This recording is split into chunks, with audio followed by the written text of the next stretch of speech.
ہر وقت زبان پر ذکر الہی جاری رہے، کثرت سے ذکر کرتے رہو تاکہ کبھی بھی ملک الموت آ جائے تو زبان ذکر الہی سے تر ہونی چاہیے۔ اچھا، اگر میں آپ سے ایک سوال کروں، ہم میں سے کون ہے جو چاہتا ہے مرتے وقت زبان پر کلمہ جاری ہو؟ سبحان اللہ، سب چاہتے ہیں نا؟ ساری دنیا میں جب بھی سوال کرتا ہوں سارے لوگ ہاتھ اٹھا لیتے ہیں۔ کیوں؟ بڑی مشہور حدیث ہے کہ جس کا آخری کلام لا الہ الا اللہ ہوگا دخل الجنہ، وہ جنت میں داخل ہو جائے گا۔ ٹھیک ہے نا؟ مرتے وقت سارے کلمہ پڑھنے چاہتے ہیں۔ اب میں جو کہنے جا رہا ہوں ہاتھ مت اٹھائیے گا، مگر جواب خود دے دیجئے گا، دل میں جواب دیجئے گا۔ آج پورے دن میں کتنی بار کلمہ پاک پڑھا ہے؟ پورے ہفتے میں کتنی بار کلمہ پڑھا ہے؟ پورے مہینے میں کتنی بار آپ نے کلمہ پڑھا ہے؟ اپنے دل سے پوچھئے۔ مرتے وقت سب کو کلمہ چاہیے اور زندگی میں کلمہ پڑھنے کے لیے تیار نہیں ہے۔ آپ سوچیں نا، ہمارا کتنا ٹائم ہم ضائع کر رہے ہیں، حالانکہ اس کی فضیلت کتنی ہے۔ ذرا مل کر کہیے سبحان اللہ، الحمدللہ، اللہ اکبر۔ 10 سیکنڈ نہیں لگے ہیں، within 10 seconds، نہ پسینہ بہا ہے آپ کا، نہ آپ کھڑے ہوئے ہیں، نہ آپ نے کوئی محنت کی ہے، ہم ادھر ہی بیٹھے ہیں۔ ارے اتنی دیر میں دنیا میں کیا کما سکتے ہو؟ میرے نبی کے سچے وعدے ہیں، جو ایک بار سبحان اللہ کہے جنت میں درخت لگا دیا جاتا ہے، ایک بار الحمدللہ کہے جنت میں درخت لگا دیا جاتا ہے، ایک بار اللہ اکبر کہے جنت میں درخت لگ جاتا ہے۔ لوگ کہتے ہیں حضور کوئی وظیفہ بتا دیں، بڑا کمال کا وظیفہ بتا دیں، بس کچھ آج بتا دیں۔ میں کون ہوتا ہوں بتانے والا؟ آؤ نا، نبی پاک کی حدیث سناتا ہوں اور سنو اللہ کے حبیب کیا فرماتے ہیں۔ دا بیسٹ وظیفہ، سب سے افضل وظیفہ، آقا فرماتے افضل الذکر لا الہ الا اللہ۔ سب سے افضل ذکر کیا ہے؟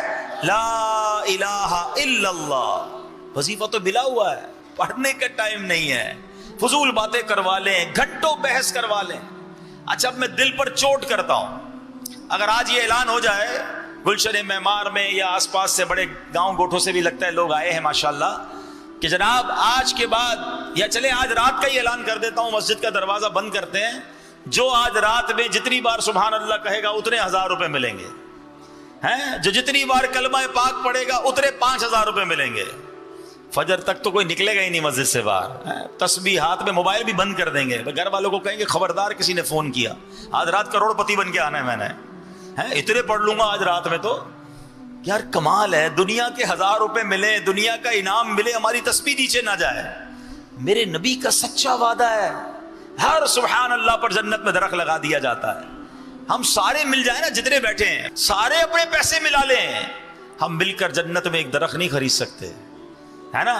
اور ایک سبحان اللہ پر جنت میں درخت مل رہا ہے۔ اور بزرگوں نے بڑی پیاری بات لکھی، جس کے درخت لگے ہوئے ہوں گے، جس کے باغ لگے ہوئے ہوں گے، اس کو پھل کھانے کے لیے جانے بھی تو دیا جائے گا نا۔ میری پراپرٹی جنت میں ہوگی تو انشاءاللہ مجھے داخلہ بھی مل جائے گا۔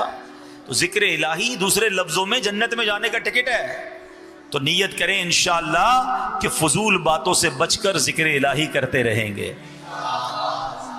ہائے ہاں، پیر مہر علی شاہ صاحب کی بات سنو، کتھے مہر علی کتھے تیری ثنا۔ سنو مہر علی صاحب کیا کہتے ہیں، یہ بڑوں کی بڑی باتیں سنو۔ ہاں، تاجدار گولڈا کہتے ہیں کہ جانور جو ہے نا شرعی احکام کا پابند نہیں ہے، اس کے باوجود حکم ہے کہ حلال جانور کے گلے پر چھری پھیرتے وقت اگر اللہ کا نام نہ لیا جائے تو وہ جانور حرام ہو جاتا ہے۔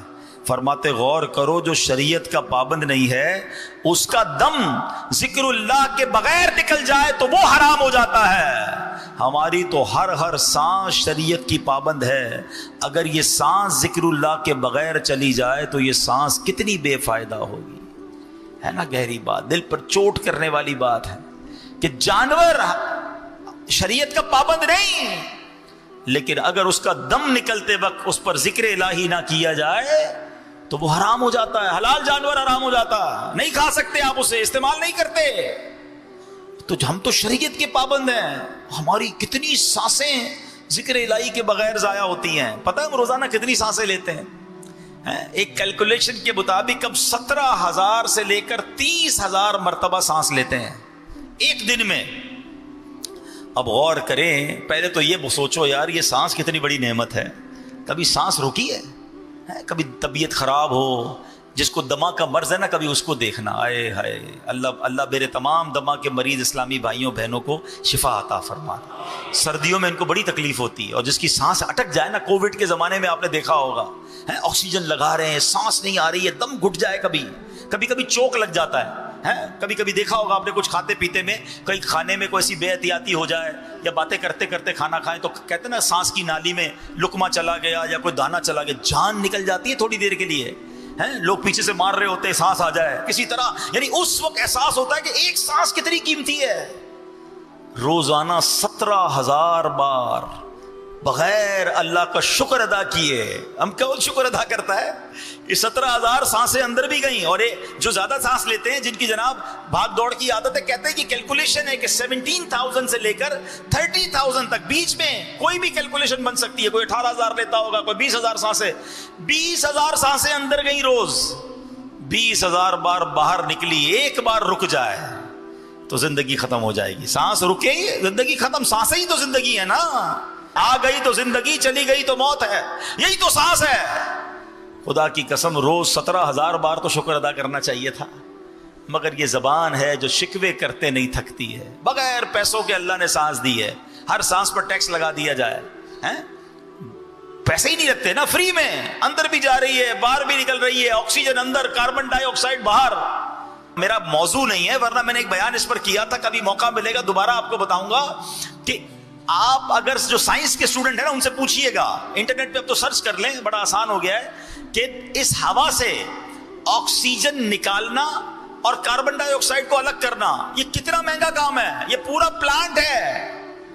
کووڈ کے زمانے میں مشینیں آئی تھی نا کہ جناب جس کے ذریعے آکسیجن ملتی تھی, کیا تھا, پورا پلانٹ تھا نا.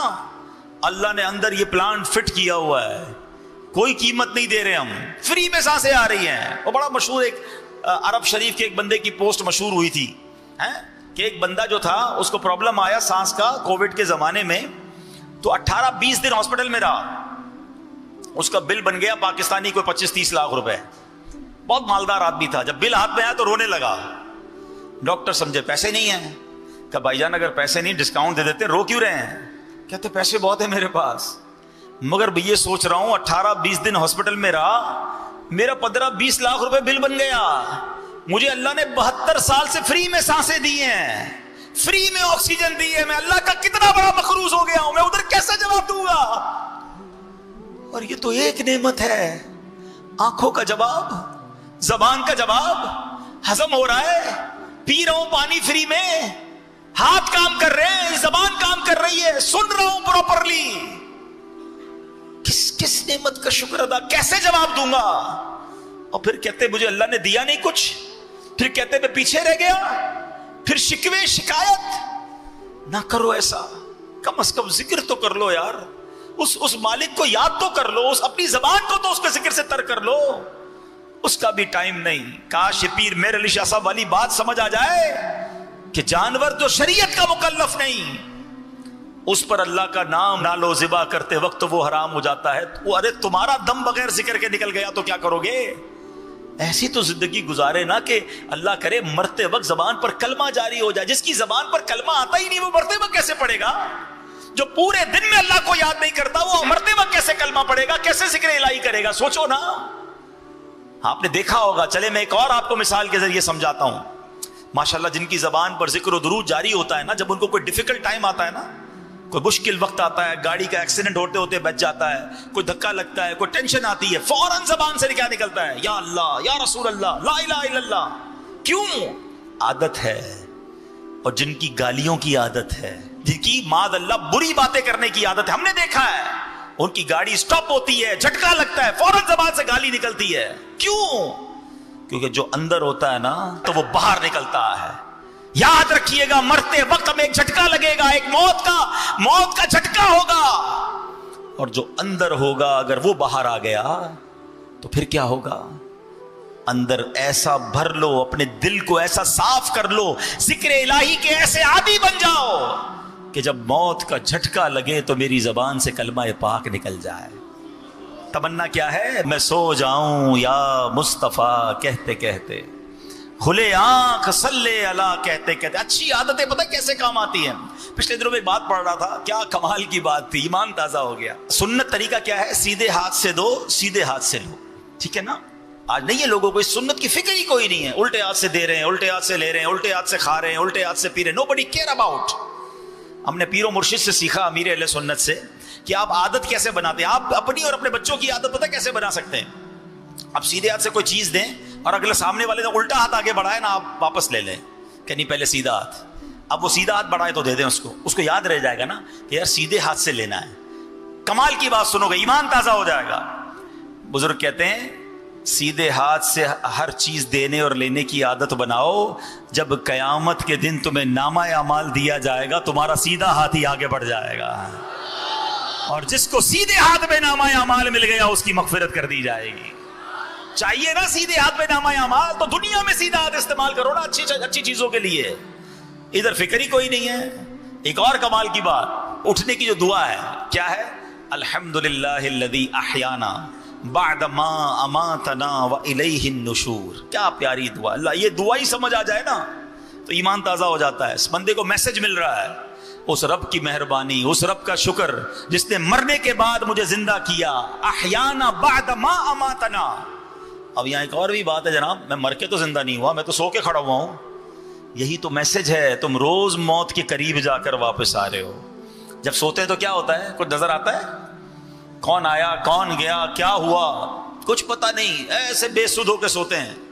یہی تو موت آئے گی تو بندہ سوچے سوتے وقت کہ ایک دن ایسا سوؤں گا کہ پھر اٹھوں گا نہیں.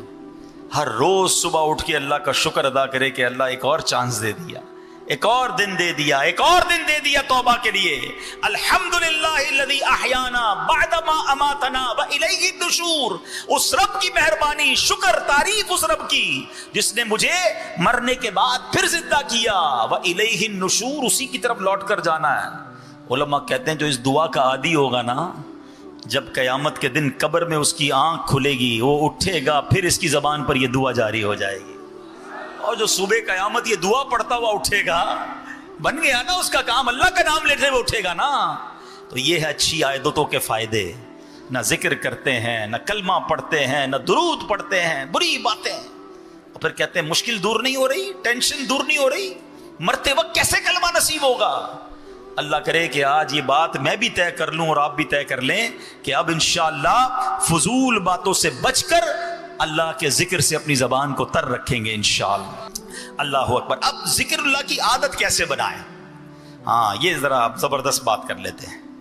حضرت موسیٰ علیہ السلام نے اللہ کی بارگاہ میں عرض کی, یا اللہ مجھے کوئی ایسی عبادت بتا, میں کوئی ایسی عبادت کرنا چاہتا ہوں جس میں مجھے مشقت اٹھانی پڑے, میرے لیے بھاری ہو. اللہ والوں کی باتیں ہیں, کیا کمال کے لوگ ہوتے تھے. ہم کہتے ہیں یار مولوی صاحب کو ایسا طریقہ بتاؤ محنت نہ کرنی پڑے. حضرت موسیٰ اللہ سے کہہ رہے ہیں یا اللہ کوئی ایسی عبادت بتا جس میں مجھے مشقت اٹھانی پڑے. اب دیکھیں رب کی طرف سے ارشاد کیا ہوا ہے, موسیٰ بلند آواز سے میرا ذکر کیا کر. حضرت موسیٰ کو کیا تکلیف ہونی تھی, آپ نے اللہ کا ذکر کرنا شروع کیا.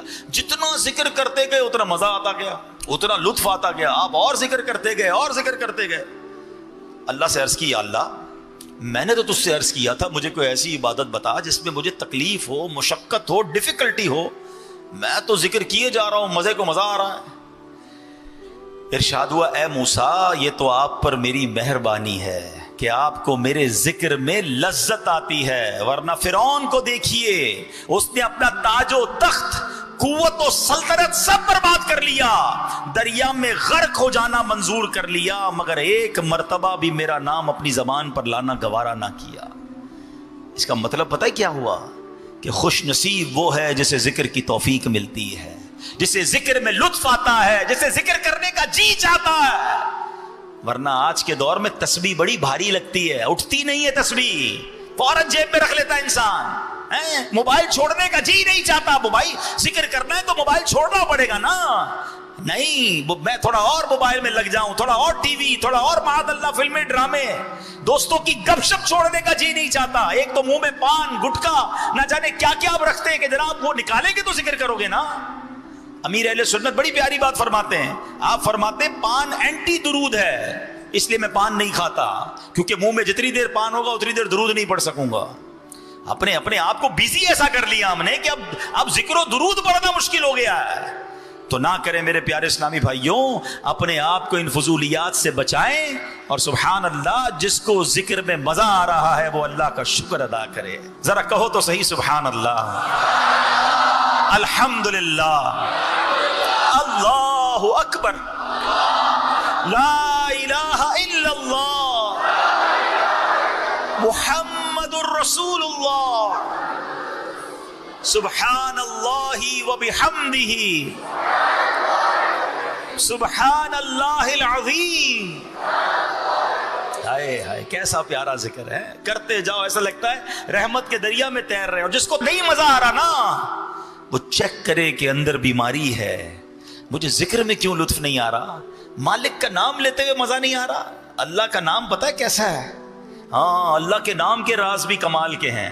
اللہ لکھو نا، الف لام لام ہا، الف نکال دو کیا بن جائے گا؟ للہ. لام نکال دو لہو، پھر اللہ کی طرف اشارہ ہے.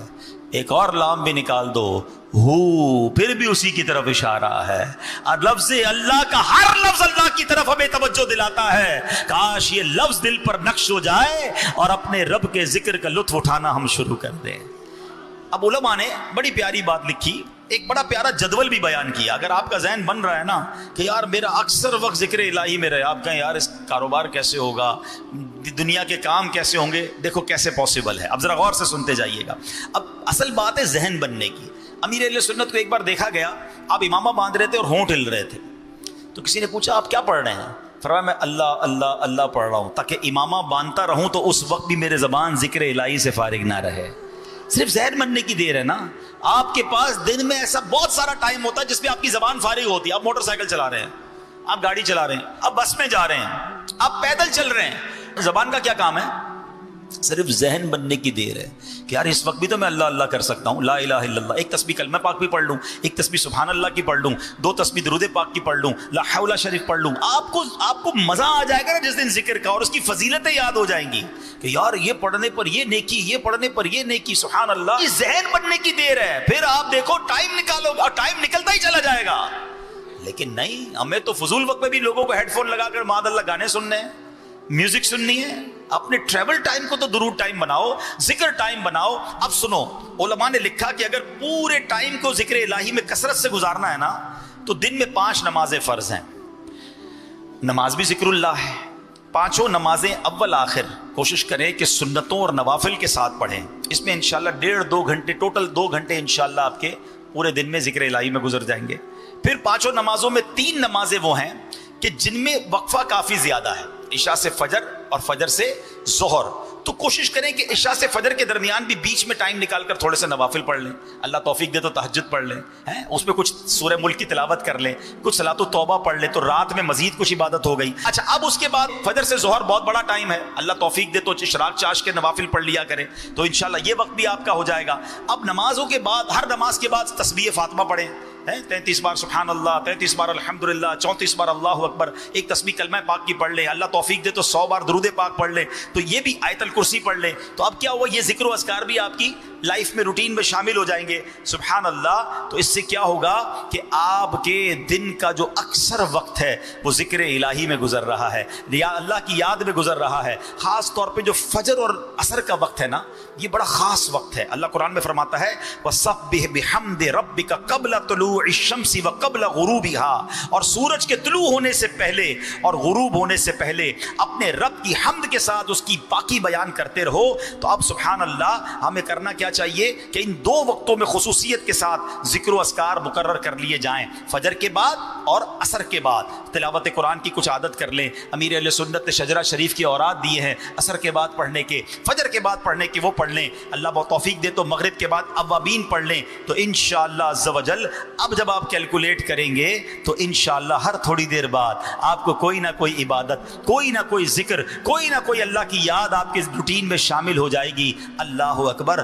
اب کبھی بھی موت آ جائے، اب کسی وقت بھی ملک الموت آئیں گے، یا تو آپ نماز پڑھ کے آ رہے ہوں گے، یا نماز پڑھنے جا رہے ہوں گے، یا تلاوت کر رہے ہوں گے، یا ذکر کر رہے ہوں گے، یا درود پڑھ رہے ہوں گے، یا اگلی نماز کا انتظار کر رہے ہوں گے، انشاءاللہ اللہ نے چاہا تو نبی پاک نے فرمایا نا حضرت معاذ بن جبل سے، اے معاذ اللہ کا قرب حاصل کرنے کا طریقہ، حدیث کا مضمون کیا ہے کہ جس وقت تمہارا آخری وقت آئے تمہاری زبان ذکر الہی سے تر ہو جائے۔ اللہ ایسی زندگی مجھے بھی عطا فرما دے اور آپ کو بھی نصیب فرمائے۔ اچھا میں اس میں ایک مزے کی بات کہہ دیتا ہوں، یہ میں آپ کو بڑی تجربے کی بات بتا رہا ہوں۔ آپ ابھی شروع کریں گے نا، جس کی عادت نہیں ہے، جس کی عادت ہے وہ میری بات سمجھ آ جائے گا اس کو، جس کی عادت نہیں ہے اس کو شروع میں مشکل ہوگی، اس کو مزہ نہیں آئے گا، اس کو لگے گا یار بوریت ہو رہی ہے۔ دیکھیں اس کو اس طرح سمجھیے، جب آپ کو بخار ہوتا ہے، کئیوں کو بخار ہوتا رہتا ہے، طبیعت خراب ہو جائے، کھانا اچھا لگتا ہے؟ بتاؤ نا، آپ کے گھر والے آپ کی فیوریٹ ڈش بنا دیں، آپ کو بریانی پسند ہے وہ بریانی بنا دیں، آپ کو جو میٹھا گاجر کا حلوہ پسند ہے وہ بنا دیں، منہ میں پانی نہیں آ رہا ہو، ٹھیک ہے نا، سمجھانے کے لیے بتا رہا ہوں، تو پھر کیا ہوگا؟ اس دن بخار ہو، منہ کڑوا ہو، اپنا پسند کا حلوہ بھی اچھا نہیں لگتا، اپنی پسند کی بریانی بھی اچھی نہیں لگتی، بلکہ گھر والے بھی اچھے نہیں لگتے، ایسا ہی ہے۔ مگر کیا گھر والوں کو چھوڑ کے بھاگ جاتے ہو؟ بچوں کو گھر سے باہر نکال دیتے ہو یا کھانا چھوڑ دیتے؟ نہیں، بندہ کہتا ہے منہ کڑوا بے شک ہے، کھاتے رہو، دوائی بھی لیتے رہو، تھوڑے دنوں بعد جب طبیعت ٹھیک ہو جائے گی تو بریانی بھی اچھی لگے گی، گاجر کا حلوہ بھی اچھا لگے گا، بچے بھی اچھے لگیں گے۔ ہمیں پتا ہوتا ہے بیماری ہے، جیسے ہی بیماری دور ہوگی یہ سب چیزوں کا ٹیسٹ آنا شروع ہو جائے گا۔ ایسا ہی ہے، جس کو تلاوت کا ٹیسٹ نہیں آ رہا، جس کو ذکر کا لطف نہیں آ رہا، جس کو درود میں چاشنی نہیں مل رہی، جس کو نعت سن کر آنکھوں میں آنسو نہیں آ رہے، خدا کے واسطے چھوڑ کر مت چلے جانا، پڑھتے رہنا، ذکر کرتے رہنا، تھوڑے دنوں بعد آپ محسوس کریں گے بیماری دور ہو رہی ہے، لذت آنا شروع ہو گئی ہے، لطف آنا شروع ہو گیا ہے، آنسو نکلنا شروع ہو گئے ہیں، چاشنی ملنا شروع ہو گئی ہے۔ خدا کی قسم، جن کو ذکر الہی کا لطف آ جائے نا، جن کو درود پڑھنے کی چاشنی مل جائے، جن کو تلاوت کا شوق مل جائے، جن کو دعا کی لذت مل جائے، پھر ان کا دل بھرتا نہیں اللہ کی عبادت سے۔ تو آج یہ نیت کرنا ہے کہ ابھی شروع میں لطف آئے نہ آئے، ہمیں اس کی لذت ملے نہ ملے، انشاءاللہ آج سے ہم کثرت سے ذکر الہی کرنا شروع کر دیں گے انشاءاللہ۔ ہمارے نیک اعمال میں بہت سارے وظائف امیر اہل سنت نے عطا فرمائے ہیں، انشاءاللہ اس کو بھی کریں گے۔ دیکھیں ماشاءاللہ خصوصی اسلامی بھائی بھی نیت کر رہے ہیں نا انشاءاللہ۔ یہ ہے آپ کی میری دعوت اسلامی، جن کو ماشاءاللہ نہ بولنا آتا ہے نہ سننا آتا ہے، یہ ہمارا پورا بیان ان کو اشاروں کے ذریعے سمجھا رہے ہیں، اور ماشاءاللہ ہمارے وہ بھائی بھی نیت کر رہے ہیں کہ اب وہ اشاروں سے اللہ کا ذکر کریں گے۔ یار ان کو دیکھ کر کتنا شکر ادا کرنے کا جی چاہتا ہے، یہ اللہ کا ذکر بھی اشارے سے کریں گے، زبان سے نہیں کر سکتے۔ مجھے زبان دی ہے پھر بھی میں اللہ کا ذکر نہ کروں، یار خدا کی قسم شرم آنی چاہیے۔ جس اللہ نے زبان دی ہے ذکر کے لیے، وہ زبان ذکر کیوں نہیں کرتی؟ یہ بے حیائی کی باتوں کے لیے تو زبان نہیں دی، بری باتیں سننے کے لیے تو کان نہیں دیے، یہ آنکھیں حرام دیکھنے کے لیے تو اللہ نے نہیں دی۔ وہ پنجابی شاعر کہتے ہیں نا، دل یاد لئی بنایا ہے تعریف لئی زبان، بنایا ہے تعریف لئی زبان، اکھیاں بنائیاں سونے دے دیدار واسطے، اکھیاں بنائیاں۔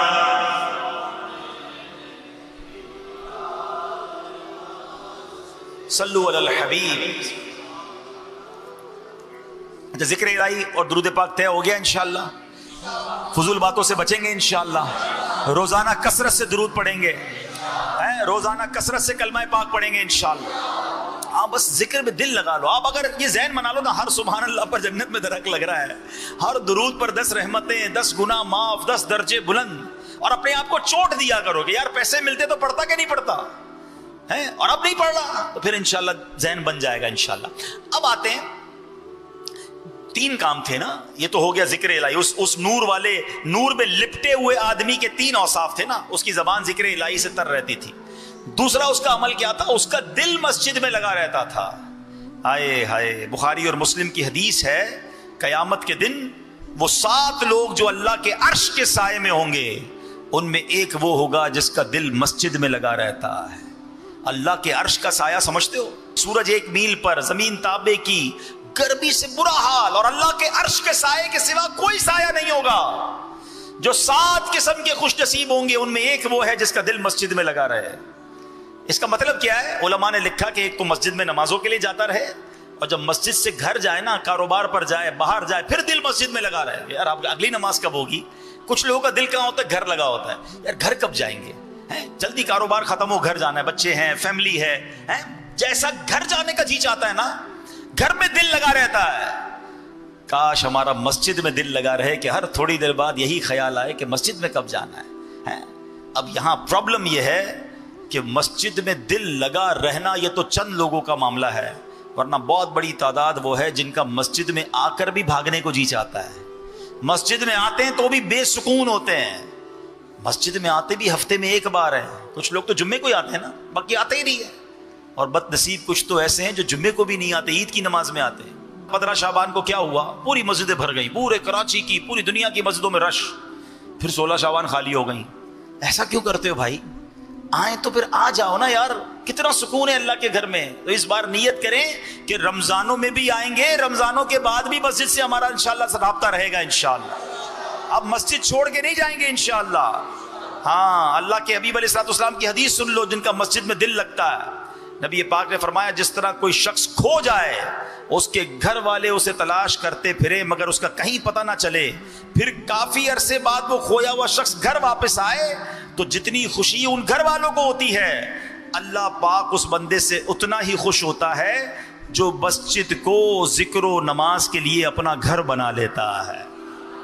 گھر کا مطلب یہ نہیں بندہ ادھر ہی کھانا پینا رہنا شروع، مطلب یہ کہ اس کا دل یہی لگا، جس طرح گھر جانے کو جی چاہتا ہے اس کا دل بس مسجد میں لگا رہے، مسجد میں انشاءاللہ بسیرا رہے، مسجد میں آتا رہے. اس طرح کی روایتیں بھی ملتی ہیں کہ جو پابندی سے نماز پڑھنے آتا ہے، کسی دن غیر حاضر ہو، فرشتے ڈھونڈنے نکلتے ہیں اسے.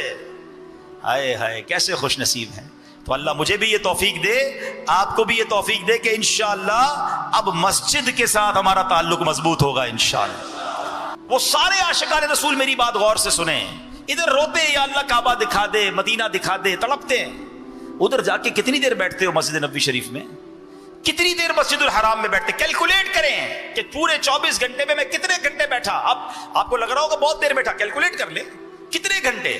مشکل سے 3 گھنٹے، 4 گھنٹے، بڑی بات ہو گئی تو 5 گھنٹے. یار گیا تو 24 گھنٹے کے لیے تھا. ٹھیک ہے، آرام کرنے کے لیے گھر چلے جاتے، روم میں چلے جاتے، باقی وقت کہاں گزرا؟ پرابلم پتہ ہے کیا ہے ہمارا؟ میں آپ کو بڑی گہری بات کرنے جا رہا ہوں، یہ میں تجربے کی بات کر رہا ہوں. ہماری مسجد میں بیٹھنے کی عادت ہی نہیں ہے. ہم پاکستان میں نہیں بیٹھتے تو وہاں جا کے کیسے بیٹھیں گے؟ ہمیں باہر گھومنے کا بہت شوق ہے. مسجد میں آدھا گھنٹہ بیٹھے پھر کھڑے ہونے کو جی چاہتا ہے، پھر ادھر ادھر بندہ دیکھتا ہے، کوئی جاننے والا نظر نہیں آ رہا، کوئی دوست نظر نہیں آ رہا ہے. وہاں بھی یہی ہو رہا ہوتا ہے، ساتھی ڈھونڈیں گے، دوست ڈھونڈیں گے. مسجد نبوی میں بیٹھ کر بھی فضول باتیں، مسجد الحرام میں بیٹھ، کیونکہ آدھے 1 گھنٹے کے بعد ہماری طبیعت بیٹھنے کو دیتی ہی نہیں ہمیں.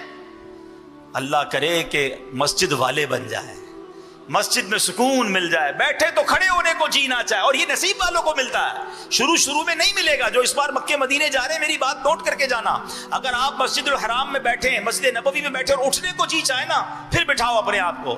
واش روم جانا ہے، وضو کر کے پھر بٹھاؤ اپنے آپ کو. نیند آ رہی ہے، پھر بٹھاؤ اپنے آپ کو. تھوڑے دن لگیں گے، میں نے کہا نا ابھی دل میں وہ رمق نہیں آئی ہے، ابھی وہ چیز اندر موجود ہے. جس دن یہ نکل گیا نا، پھر دیکھو تو آپ کو مسجد نبوی کے بغیر چین ہی کہیں نہیں آئے گا. پڑے ہی رہنے سے کام ہوگا. ارے ان کے در کے سوا اور کیا ہے، ادھر پڑے رہو انشاءاللہ. وہ کہتے نا فقیر بیٹھا ہی رہے، دروازے سے اٹھے ہی نہ تو مالک کہتا یہ تو جا ہی نہیں رہا، اس کی جھولی بھر دو. ارے سرکار کے در کے سوا جانا کدھر ہے؟ اگر چلے گئے ہو مسجد نبوی میں، اب نہ بازار میں جانا ہے، اب نہ شاپنگ کرنی ہے، اب نہ دوستوں سے ملنا ہے. ارے یہ سارے کام پوری دنیا میں ہو سکتے ہیں، مگر خدا کی قسم گنبد خضرا کہیں اور نہیں ہے.